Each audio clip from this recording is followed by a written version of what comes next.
High viewers, ఈ వీడియోలో మనం ప్రభాస్ గారి రాజాసాబ్ మూవీ గురించి క్రేజీ అప్డేట్ గురించి తెలుసుకోబోతున్నాం. మరి ఆలస్యం చేయకుండా వీడియోలోకి వెళ్ళిపోదాం. ప్రభాస్ గారి కల్కి మూవీ అయితే వచ్చేసింది. 1000 కోట్లకు పైగా కనెక్షన్స్ను పట్టుకెళ్ళిపోయింది.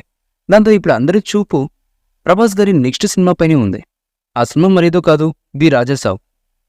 ఎంత త్వరగా రాజాసాబ్ని బయటకు వదిలితే అంతలా ఈ సినిమాకు బిజినెస్ జరుగుతుంది, క్యాష్ అవుతుంది కూడా.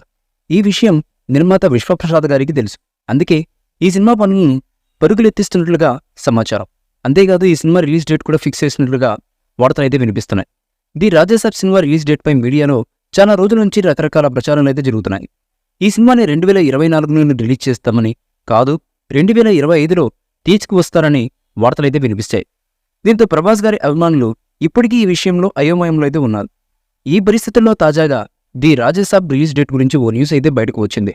రాజాసాబ్ సినిమాని పండుగ సెలబ్రేషన్స్లో ఆ మోడ్లో రిలీజ్ చేయాలని ఫిక్స్ అయ్యారట. అంటే మ్యాక్సిమం డిసెంబర్ 20 లేదా జనవరి మొదటి వారంలో రిలీజ్ ఉంటుందని అంటున్నారు.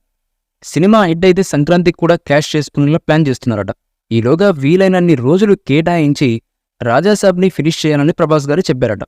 తను ఇప్పుడు ఇటలీ నుంచి రాగానే కంటిన్యూ షెడ్యూల్లో పాల్గొనబోతున్నారట. ఇందులో Bollywood star hero Sanjay Dutt hero తాత పాత్రను చేస్తున్నాడని చెప్పుకుంటున్నారు. అంతేకాదు ఇందులో ఆ స్టార్ హీరో దయ్యంగా కనిపిస్తారని కూడా ప్రచారం అయితే జరుగుతుంది.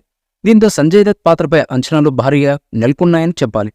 అలాగే ఈ సినిమాలో మరో దయ్యం కూడా ఉంటుందని ఓ న్యూస్ లీక్ అయింది.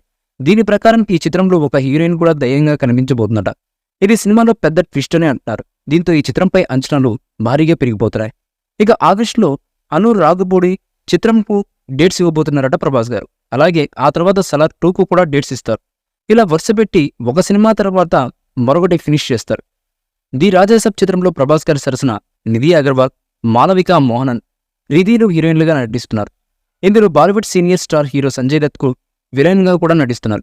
ఇక ఈ చిత్రాన్ని పీపుల్ మీడియా ఫ్యాక్టరీ బ్యానర్పై విశ్వప్రసాద్ గారు నిర్మిస్తున్నారు. ఈ చిత్రానికి ఎస్ఎస్ తమన్ సంగీతాన్ని అందిస్తున్న విషయం అందరికీ తెలిసిందే.